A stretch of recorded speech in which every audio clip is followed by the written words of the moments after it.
고마우신 하나님, 오늘도 저희들을 기억하셔서 이렇게 함께 모여 예배드리도록 하시니 감사를 드리옵나이다. 지난 한 주간 우리들의 삶을 돌이켜보면 주님의 자녀로서 살아가기에 부족한 점들도 많았고 어긋나는 점들도 많았지만 주의 크신 사랑으로 우리를 돌보셔서 이처럼 이곳으로 인도하여 주신 은혜를 감격하며 드리는 귀한 예배가 될 수 있도록 주님 인도하여 주시옵소서. 우리가 살아가는 세상, 우리는 주의 사랑에 힘입어서, 주의 은혜에 힘입어서 큰 어려움 없이 살아가고 있지만, 그러나 눈을 조금이라도 옆으로 돌려보면 여전히 가난 때문에 힘들어하고 이곳 미국 땅에서 살아가기 위하여 필요한 조건들을 갖추지 못하여 힘들어하고 여러 가지 이유 때문에 집을 잃고 거리에 나설 수밖에 없었던 이들의 그 고통의 소리가 우리의 귀에 들리는 듯하고,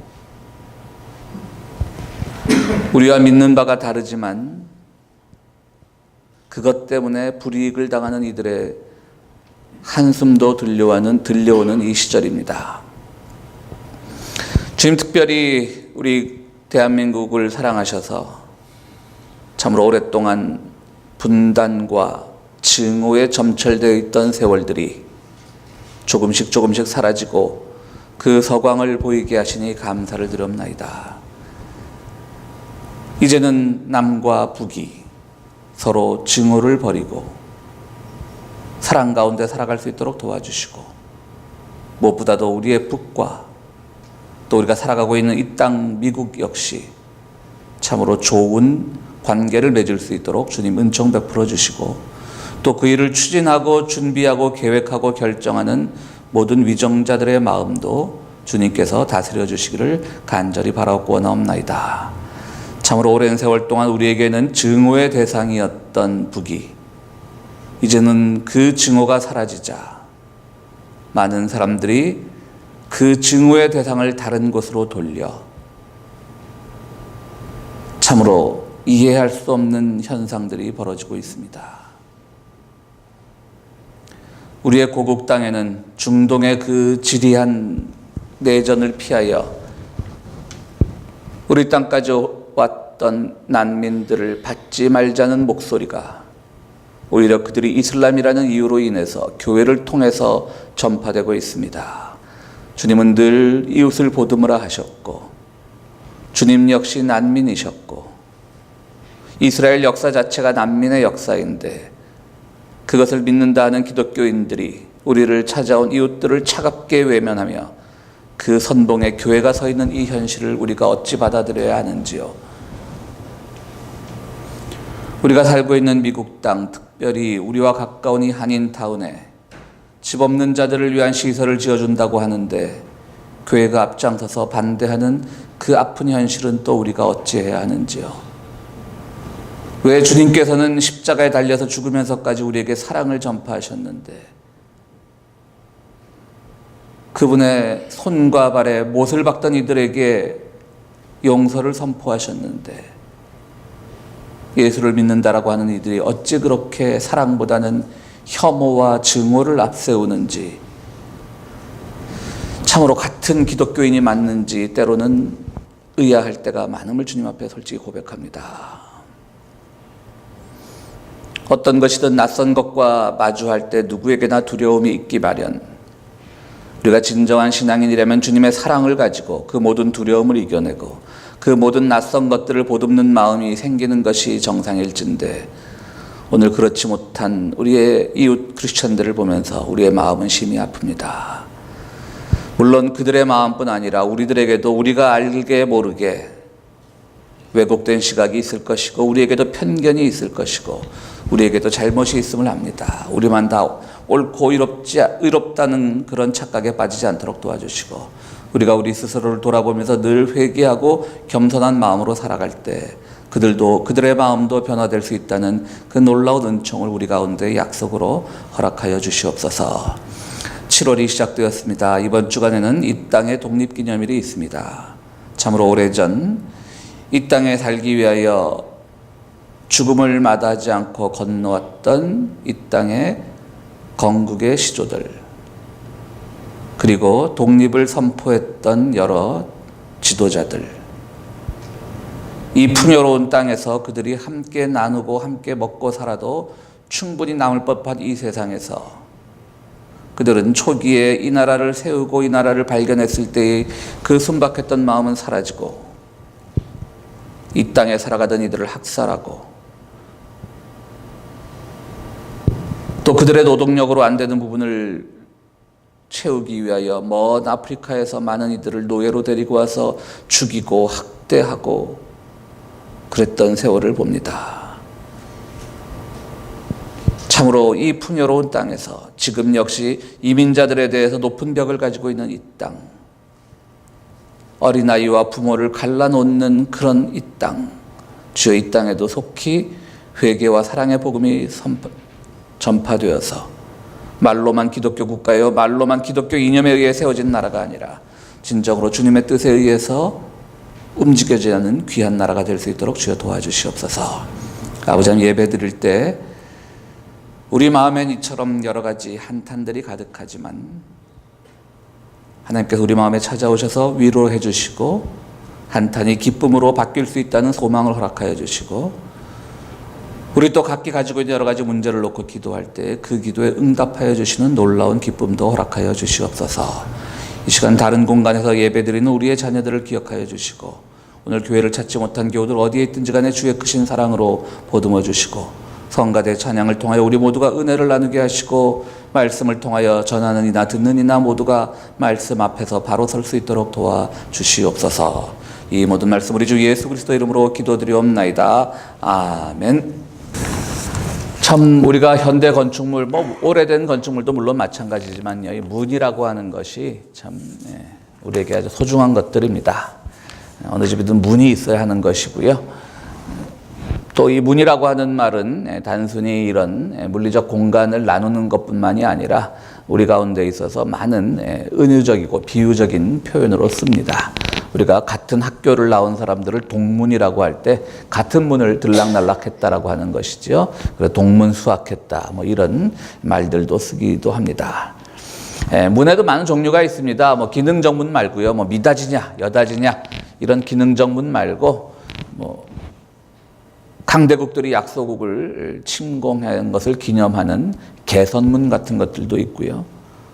또 우리 고국을 돌아보면 서대문에 독립문이라고, 조금은 왜소해 보이지만 어쨌든 서재필이 우리의 독립을 추구하기 위해서 만들었던 그런 문도 있습니다. 여러분, 세상에서 세계에서 제일 큰 개선문이 어디인지 아십니까?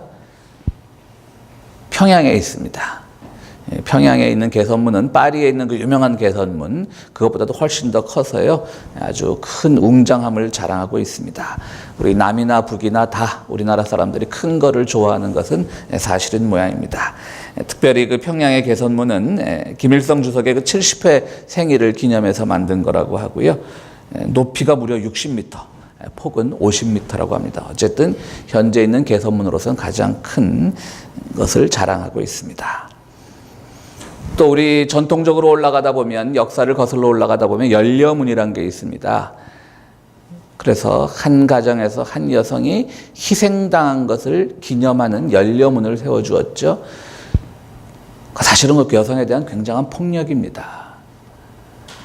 여성들이 남편을 잃었을 때 물론 재혼을 하고 안 하고는 여성에게 달려 있고, 재혼하는 것이 반드시 좋다, 안 하는 것이 반드시 좋다라고는 할 수 없지만 조선시대의 가치관은 그렇게 수절한 사람을, 강제적으로라도 수절한 사람을 높이 사서 그가 죽고 나면 연려문을 세워주고 또 며느리 부자를 써서 효부문을 세워주고 하는 그러한 것들은 우리의 전통이라기보다는 전통적으로 여성에 대한 폭력이라고 보기가 쉽습니다.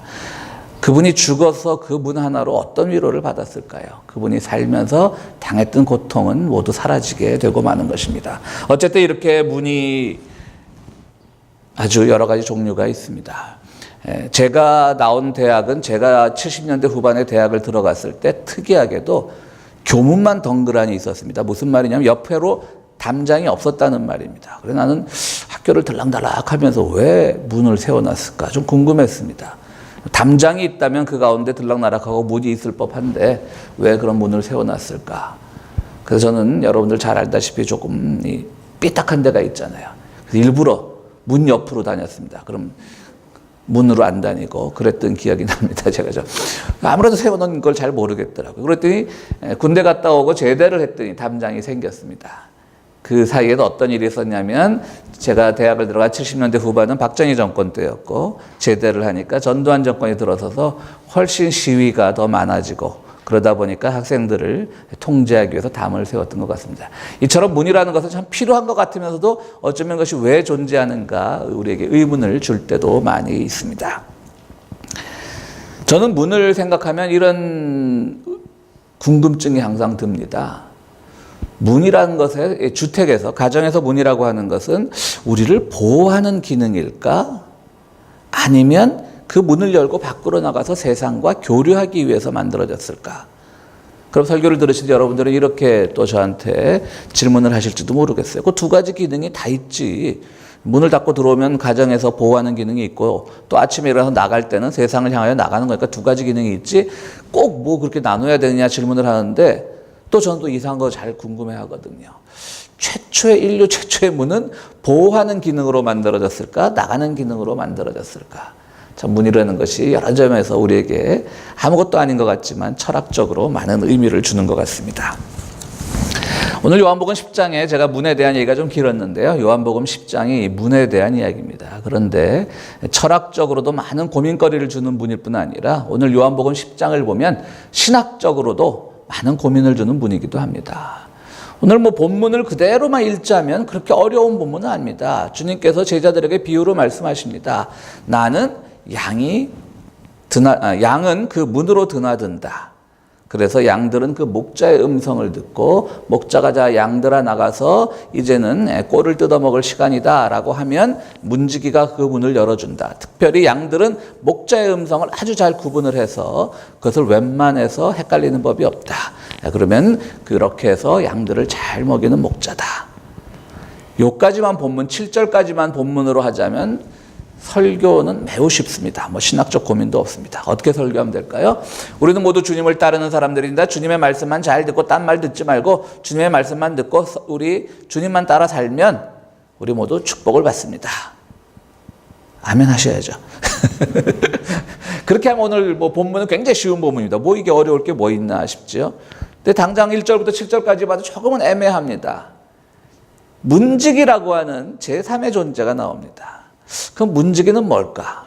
그러니까 목자는 당연히 우리가 예수님을 상징한다는 그 생각이 들죠. 그럼 목자 예수님이 양떼인 우리들을 목소리, 즉 예수님의 음성만 듣고 따라가는 우리들을 잘 인도하신다. 그래서 양문을 직접 열고 들어오신다라고 하면 이해가 더 쉬운데 문지기의 역할은 뭘까? 이것도 다양해요. 성서 주석자들에 따라서 교회가 문지기 역할을 해야 된다. 여러 가지가 있는데 어쨌든 그건 일단 제쳐두고요. 1절부터 7절까지는 주님께서 그 문을 통해서 그 문은 바로 우리가 말하는 제가 설교 초반에 여러 가지 문의 경우를 들었듯이 바로 들락날락하는 문입니다. 그 문을 통해서 양떼를 끌고 나가서 양에게 그들의 필요한 모든 풀을 뜯기게 하고 저녁 때가 되면 다시 우리 안으로 집어넣어서 그들을 보호한다. 우리 주님은 참 좋으신 분이다. 그런데 그 다음부터 10절까지가 조금 우리를 다시 난처하게 합니다. 제자들이 우리에게 왜 이런 말씀을 하시지? 하고 의아해합니다. 참 쉬운 비유인데 말이죠. 제자들이 잘 이해력이 떨어졌던 모양입니다. 아주 의아해하시는 거죠. 왜 이런 비유로 말씀하실까? 그러면 주님이 다시 풀어서 말씀하십니다. 내가 바로 그 문이다. 이거 풀어 쓴 게 아니죠. 더 어려워졌죠. 그렇죠? 처음에는 문이라고 하는 물리적 문이 있습니다. 그걸 열고 닫고 하는 겁니다. 문지기가 열어줘도 누가 열어줘서 예수님으로 상징되는 그 선한 목자로 상징되는 그 예수님께서 우리로 상징되는 그 양떼를 다 끌고 나가서 좋은 것으로 먹이시고 풍요롭게 해주시고 다시 우리를 또 집안으로 우리 안으로 넣어서 보호해 주시고 하는 그 문, 물리적 문이 있는 건데 제자들이 갸우뚱하니까 내가 바로 그 문이야 라고 하는 겁니다. 그래서 오늘 설교의 제목을 두 개의 문으로 잡아봤습니다. 도대체 진짜 양들이 드나드는 그 문과 예수님 스스로 내가 바로 그 문이라고 하는 것에는 어떤 차이가 있을까? 첫 번째 문은 바로 기능적인 문입니다. 양들이 출입합니다. 양들을 보호하는 공간에서 목초지로 이동하는 공간입니다. 그런데 그 세상으로 나가기 위해서 몇 가지 주의할 점이 있습니다. 그들을 이끌고 나간 그 존재, 즉 선한 목자가 정말 선한 목자이냐 아니면 도둑이거나 강도이거나, 이것을 구별을 해야 되겠죠. 예수께서 그걸 걱정하시는 겁니다. 나보다 먼저 온 자이거나 문으로 들어가지 않고 담 넘어 들어가서 양떼를 훔쳐 나오는 자들은 다 도둑이요 강도다. 즉 오늘 우리가 신앙생활하면서 우리를 인도하고 우리를 따라가야 될 그 말씀이 얼마나 선한 말씀이고 얼마나 진리의 말씀인가를 구별하는 지혜가 있어야 되는 겁니다. 여러분 생각해 보십시오. 양우리가 얼마나 넘겠습니까? 도둑이 와서 꼭 그렇게 담장을 넘어가야 됐을까요? 그렇지 않을 겁니다. 그리고 그 2000년 전에 뭐 이런 자물쇠라는 게 얼마나 정교했겠습니까? 그냥 툭 열고 들어가면 될 텐데. 그러니까 이건 하나의 상징입니다. 진짜 이 담장을 펜스를 넘어가는 것이 아니라 바로 선한 음성, 진리의 음성을 따르지 않고 그릇된 음성을 따르는 그런 신앙생활을 하지 말라고 우리에게 경고를 주는 것입니다. 실제로 우리는 그런 경고를 잘 들어야 합니다. 세상에는 많은 이야기들이 있습니다. 주님의 음성만을 듣고 주님께서 말씀하시는 것을 잘 알아야 되는데요. 문제는 바로 여기에 있습니다. 수많은 교회들이 있고 수많은 설교자들이 있고 수많은 신학자들이 있는데 그들이 말하는 것이 각기 다를진데, 심지어 저는 이런 생각도 해봐요. 같은 기독교 공동체 안에서 되어지는 설교가 정말 극과 극이에요. 차라리 어떤 스님의 설법을 들으면 그것이 더 우리의 가르침과 비슷하다고 느낄 때가 많아요. 그럴 때 우리가 어떤 것이 진리의 음성이냐? 주님은 아주 쉽게 말씀하시죠. 목자들이 잘 알아듣는다. 목자의 음성을 잘 안다. 실제로 그 스펄전이라고 하는 이 19세기 유명한 영국의 설교가에 따르면요, 그분의 예화에 따르면 양들이 진짜로 목소리를 잘 알아듣는다고 합니다. 그래서 뭐 실제로 그런 실험을 해봤대요. 스펄전 목사가 어떤 목동을 시켜가지고 본래 목동, 그 양들을 잘 이끄는 그 목동하고 똑같은 복장을 해가지고 양들을 한번 속여봤대요. 다른 목자를 보내서. 그랬더니 양들이 안 따라가더래요. 그러니까 양들은 진짜로 음성을 구분하는 능력은 뛰어난 겁니다. 그런데 그 음성이 정말 어떤 것이 참된 음성이냐는 모르는 것이죠. 그런 점에서는 우리에게 많은 기도가 필요합니다. 우리에게 많은 성찰이 필요합니다. 정말 무엇이 바른 기도일까? 바로 오늘 주님께서 1절에서 7절까지 말씀하신 그 문은요, 다 좋은데요, 한 가지 단점이 있습니다. 바로 수동적이 되는 겁니다.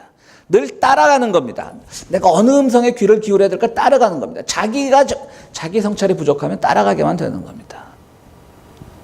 오늘 얼마나 많은 그릇된 지도자들의 음성에 의해서 많은 사람들이 잘못된 길로 갑니까?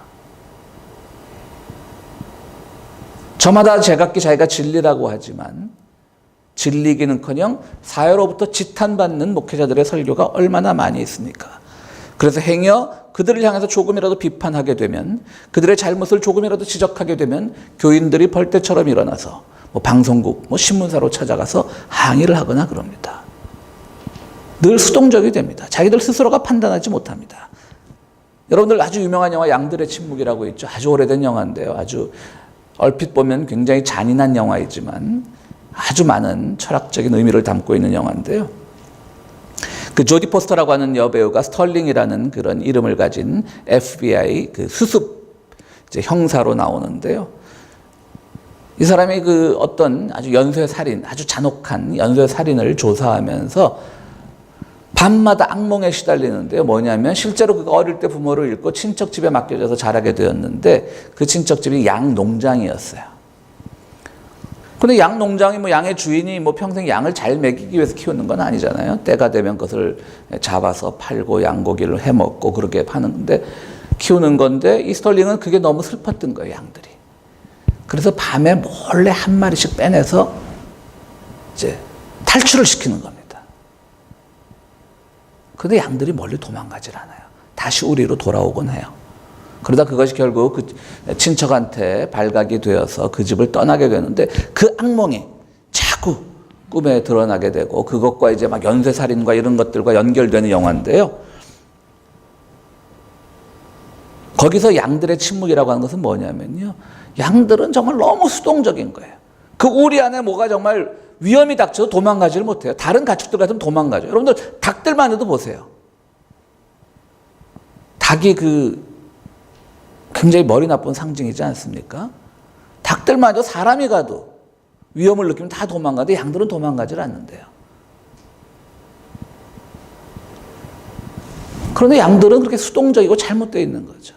그런데 그들에게 어떤 음성이 주어진다고 해서 무조건만 따라간다면 그것이 정말 예수님의 음성인지 아닌지 우리는 구별하지 못하는 겁니다.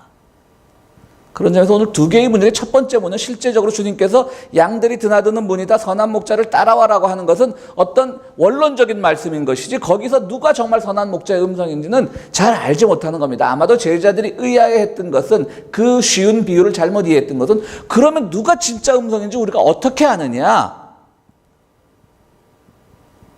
주님께서는 원론적인 말씀을 하셨다가 제자들이 잘 이해를 못하는구나 라고 하면서 내가 바로 그 문이야 두 번째 문으로 넘어가는 겁니다. 첫 번째 문은 바로 어떤 1차원적 신앙을 말합니다.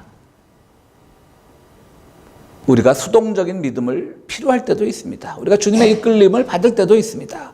우리의 소원을 들어주시는 주님, 우리의 아픔을 위로해 주시는 주님, 신앙에서 이것은 매우 중요한 역할을 하지만 거기 머물러 버리면 신앙은 우리를 자유롭게 하는 것이 아니라 속박하는 것이 됩니다.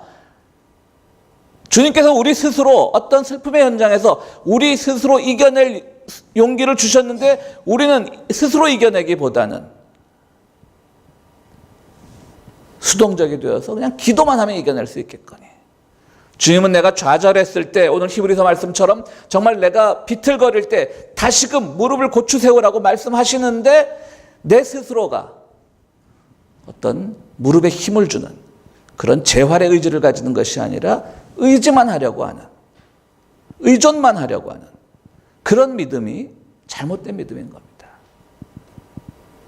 1차원적인 신앙인 겁니다. 당연히 우리 주님 위로하시죠. 당연히 우리 주님 우리에게 소망 주시죠. 당연히 우리 주님 우리의 기도에 응답하시죠. 그런데 거기에 머물러 버리다 보면 자기 스스로 소망을 이뤄야 될 부분, 자기 스스로 뭔가 헤쳐나가야 될 부분에 대한 힘이 상실되는 겁니다. 근력이 상실되는 겁니다.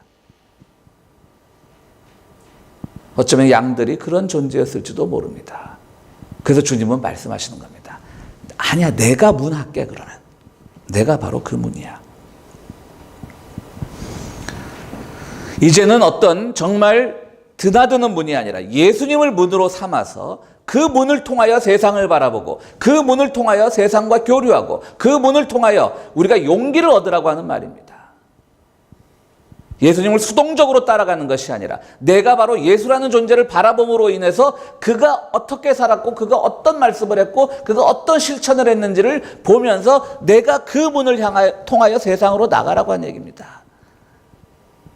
첫 번째 문은 그런 점에서 우리가 그냥 수동적으로 따라가는 문의 상징이었다면 예수께서 내 자신이 문이라고 하시는 말씀은 바로 이제 우리는 예수를 통해서 문으로 나가는 겁니다.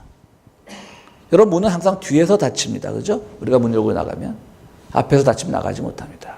예수가 문이라고 하는 것은 우리가 세상을 향해 나갔을 때 바로 예수는 우리 마음의 일부가 되어서 우리 의식의 일부가 되어서 우리 실천의 일부가 되어서 더 이상 예수라고 하는 이름은 사라져야 되는 겁니다. 오해하지 마십시오. 아무 때나 예수 하는 사람들 믿지 마십시오. 아무 때나 성경 말씀 인용하는 사람들 믿지 마십시오. 이제 우리는 그 사람들은 뭐냐면 내가 오늘 아침에 집에 나올 때 문을 열고 나와서 이 문이 얼마나 소중한가, 나를 지켜줬던 문이야 하면서 문을 쥐고 하루 종일 생활하는 사람과 같습니다. 그러나 예수가 문이라고 하는 사실은 그 문을 열고 나왔을 때 이미 그 문은 잊어버렸지만 그 문이 내 안에 이미 녹아들어서 그분의 삶의 방식을 따라가는 걸 말합니다. 그분의 말씀을 따라가는 것을 말합니다. 그때 우리는 진정한 크리스천이 될 수가 있는 겁니다. 우리는 예수라는 문을 통하지 않고 자꾸 그 안에 갇혀버리니까 오히려 예수를 우리를 닫아버리는 문으로 생각하는 크리스천들이 많으니까 점점 교회가 사회로부터 격리되고 소외되는 것입니다. 요즘 우리가 믿는 주님이요 보면 굉장히 힘없는 분 같아요. 요즘 한국에서 막 신앙 좋다라고 하는 사람들이 하는 말이 뭐냐면요. 한국교회가 큰일 났습니다. 무슨 동성애자들 때문에 한국교회가 무너지고 있습니다. 동성애에 대한 찬반을 떠나서 하나님이 동성애자 때문에 무너지면 그 하나님 왜 믿습니까? 나 같아도 안 믿겠습니다. 그렇게 약한 하나님이면. 아, 큰일 났습니다. 이슬람이 몰려들어오고 있습니다. 이슬람 때문에 기독교가 무너지고 있습니다. 하나님 강하신다고 맨날 그들의 입으로 얘기하면서 뭐 다른 것 때문에 무너집니까? 그분들 아주 신앙 없는 분들입니다. 우리는 예수라는 문을 통해서 정말 세상과 교류하고 세상 하에서 우리 앞에 놓여진 문제를 바로 예수의 그 정신으로 고쳐나가는 믿음이 참 믿음인 것이지, 그저 우리가 남들보다 더 어느 상황에서 요 성경 구절 인용하면 요거를 적용하면 조금 더 내가 신앙 좋은 사람처럼 보이겠지라고 하는 것이 참된 믿음이 아니라고 하는 것입니다. 요즘 우리가 살고 있는 이 한인타운에 두 가지 큰 이슈가 있습니다. 하나는 이쪽 한인타운 북쪽 지역을 방글라데시 타운으로 지정하려는 것이었고, 하나는 홈리스 쉘터를 짓겠다라고 하는 것입니다. 근데 첫 번째 문제는 뭐 해결이 됐죠. 결국 우리 교민들이 수천 명이 몰려가서 투표를 했답니다. 야, 참 열정들 대단하다. 그래서 이제 방글라데시 그 타운이 무산이 됐습니다. 여러분들 아시겠지만 한인타운을 뚝 띄어서 여기서부터 방글라데시 타운에 여기는 방글라데시 사람만 살아, 그런 결정이 전혀 아니거든요. 상공회의소라 그러나요? 거기 주민회의 이름을 그냥 방글라데시 주민회의로 이름 붙이는 것 뿐이었습니다. 여전히 그 안에서 한인들이 비즈니스 하면서 자유롭게 살아갈 수 있는 공간입니다. 방글라데시 타운이 된다 할지라도. 근데 마치 땅을 뺏기는 것처럼. 한국 신문을 보니까 투표가 우리가 99%로 이겼대요, 한국 사람들이. 근데 새벽부터 나와서 1호 투표한 사람이 중앙일보에 나왔어요. 선교사래요. 야, 저 사람 어떻게 선교해? 지금 다른 나라에 가서. 이 사람이 인터뷰를 하는데, 우리 이 한인타운을 이슬람의 공격에 노출시켜서는 안 되고, 갈라먹게 해서는 안 됩니다. 그래서 내가 신문을 보면서, 당신이야말로 선교사라고 하면서 다른 나라 가서 갈라먹게 하면서 자기가 하면 괜찮고 남이 하면 안 되고. 어쨌든 끝난 문제니까 더 이상 언급할 필요가 없고요. 두 번째는 홈리스 쉘터 문제입니다. 지난 금요일 날 LA 시청에서 시의원 11명인가요? 투표를 해서 11대 0으로 그곳에 쉘터를 짓기로 결정이 났습니다. 그 전에 찬성을 하느냐 반대를 하느냐, 그래서 와서 이제 1분 스피치를 하면서 자기의 의견을 얘기하는데, 우리 쉘터 찬성론자인 우리 김용호 장로님의 압력에 못 이겨서 저도 나갔습니다. 우리 당의원이라고는 한 명인데 장로님 말씀을 어기면 안 되잖아요. 막 나서는 거 싫은데 나가서 연설하라고. 그래서 영어로 해야 되나 그랬더니 목사님은 한글이 필요해서 부른 겁니다 그러더라고요. 그러니까 대부분 이 찬성하는 쪽은 여기 시민운동가들이나 아니면 우리 한국어라도 영어를 쓰는 이세권들이 많은데, 목사님이 한국말로 찬성을 해주면 이게 굉장히 효과가 있습니다. 그래서 저는 영어로 하고 싶었지만 우리 김영호 장로님의 뜻을 따라서 한국말로 했습니다. 근데 우리 김 장로님한테 아무래도 속은 것 같아요. 유명한 미시 USA라고 유명한 인터넷 커뮤니티 여러분들 잘 아시지 않습니까? 거기 보면 김용호 장로가 오래전부터 쉘터 찬성을 운동을 해오니까 거기 가서 완전히 공공의 적이 돼 있더라고요. 완전히 좀 표현이 거칠지만 거의 인간 쓰레기처럼 우리 김용호 장로님이 돼 있는데, 지난 금요일 제 발언 이후로 김용호 장로에 대한 욕은 사라지고 제 욕으로 바뀌었더라고요. 김용호 장로가 자기 빠져나가려고 나를. 전 별로 할 말 없습니다. 그냥 이민 사회라고 하는 건 다양성이 존중되어야 되는 사회고, 그런 점에서 코리아타운은 집 있는 사람, 집 없는 사람, 가난한 사람, 부유한 사람, 크리스찬, 무슬림, 동성애자, 이성애자 모두가 함께 살아야 되는 공간이라는 점에서 오히려 우리가 그동안 소외했던 집 없는 자들에 대한 쉘터가 이곳에 들어온다면 우리 한인사회의 다양성을 보여주는 아주 좋은 기회라고 생각해서 난 적극 찬성한다. 제가 이렇게 말했다고 하니까 누가 옆에서 꼭 또 그러더라고요. 그걸 다 영어로 하셨어요? 아니, 한국말로 했습니다. 그랬더니 이제 그 공격이 시작이 됐습니다. 제일 먼저 공격한 사람을 보니까 내 백성이 지식이 없어 망한다더니 저 목사를 보니 그 꼴이네. 딱 성경 말씀 인용하는 사람들 조심해야 됩니다, 여러분들. 두 번째, 몇 가지만 따온 겁니다. 개념 없는 목사놈. 세 번째, 니네 교회 열어라. 한국의 유명한 배우인 정우성 씨가 예멘 난민을 받아들이자고 하니까 그분에 대한 댓글들도 이거죠. 네가 그럼 데리고 살아라. 이거 굉장히 잘못된 말이거든요. 우리가 개인으로서 할 수 없는 약하기 때문에 할 수 없는 일들을 사회와 국가가 좀 해달라고 우리가 부탁하는 거고, 쉘터 같은 경우는 시티에서 알아서 해주겠다니까 우리가 내가 가지고 있던 그런 가난한 자들을 잘 돌보지 못했던 죄책감을 시티가 해주는구나, 고마워야 되는 거죠. 거기다 대놓고 니네 교회 열어라, 네 지갑 열어라. 저는 지갑은 열 수 있습니다. 지갑에 아무것도 든 게 없기 때문에. 근데 교회는 우리도 열려면 열죠. 근데 그건 중요한 게 아닌 거죠. 본질이 아닌 거죠. 근데 그 중에 제일 안타까운 이 댓글이 뭐였냐면요. 저를 비난하는 댓글 중에, 이 사람들이 이제 교회 조사해보니까 주소지가 다 나왔겠죠. 교회 조사해 보니까 그 쉘터가 들어서는 10지구인 모양입니다. 저도 아직 영주권자라 시의원 선거 같은 걸 안 해서 지구 개념이 잘 없는데요. 10지구가 아닌 것이 왜 다른 지구에 쉘터를 짓느니 마느냐 하는 데서 네가 찬성을 하냐, 이런 말이 있더라고요. 저는 이게 제일 안타까웠습니다. 남의 일에 눈 감으란 얘기입니다. 이웃의 일에 눈 감으란 얘기입니다. 이게 어떻게 말이 됩니까? 어떻게 이웃의 일에 눈을 감습니까? 당연히 해야 될 일이죠. 하고 탄식이 나왔습니다. 그들 마음속에는 어떤 쓴뿌리가 있길래, 오늘 히브리서 말씀입니다. 교동문 했던 쓴뿌리가 있길래 이 공동체를 이렇게 훼손을 시키고 있을까? 우리가 100번 양보해서 홈리스들이 우리 눈에 많이 보이면 신앙의 문제를 떠나서 인간적으로 싫을 수 있겠죠. 저도 동의합니다. 그러나 시에서 그것을 할 때는 그런 것들을 고려하지 않았겠습니까? 그 한복판에 할 때는 주민들만큼이나 시의 외관이나 시의 안전이나 신경을 쓰고 추진하는 것 아니겠습니까?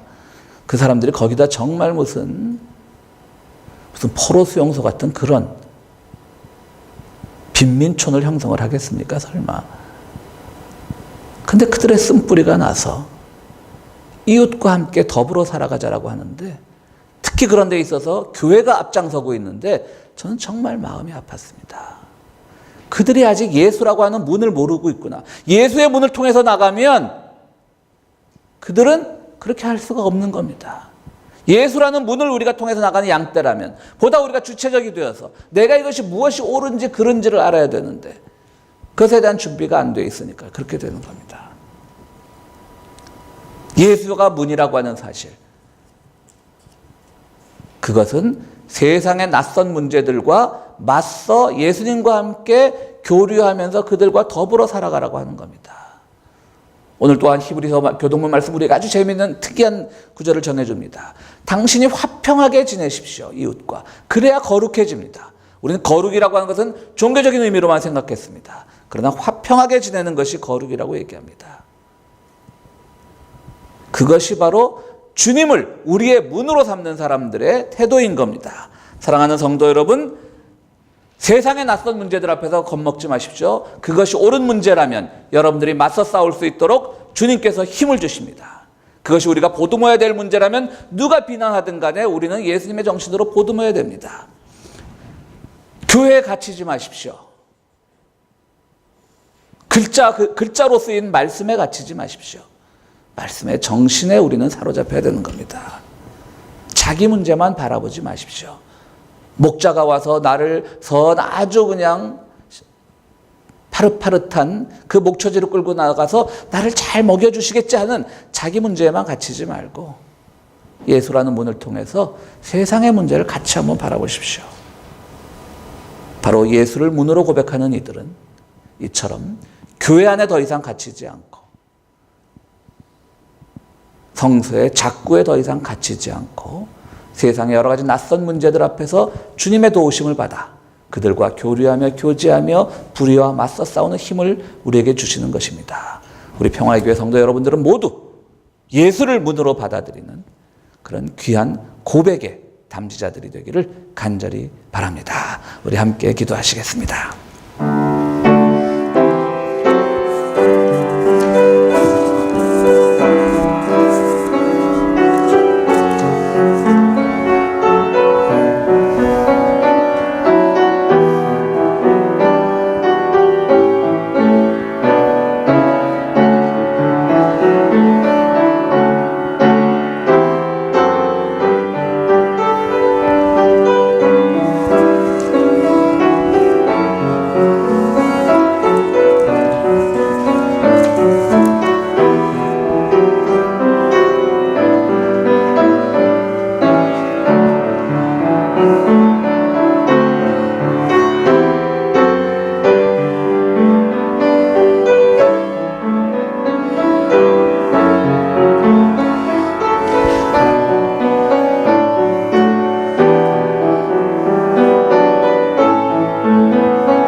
거룩하시고 자비로우신 하나님,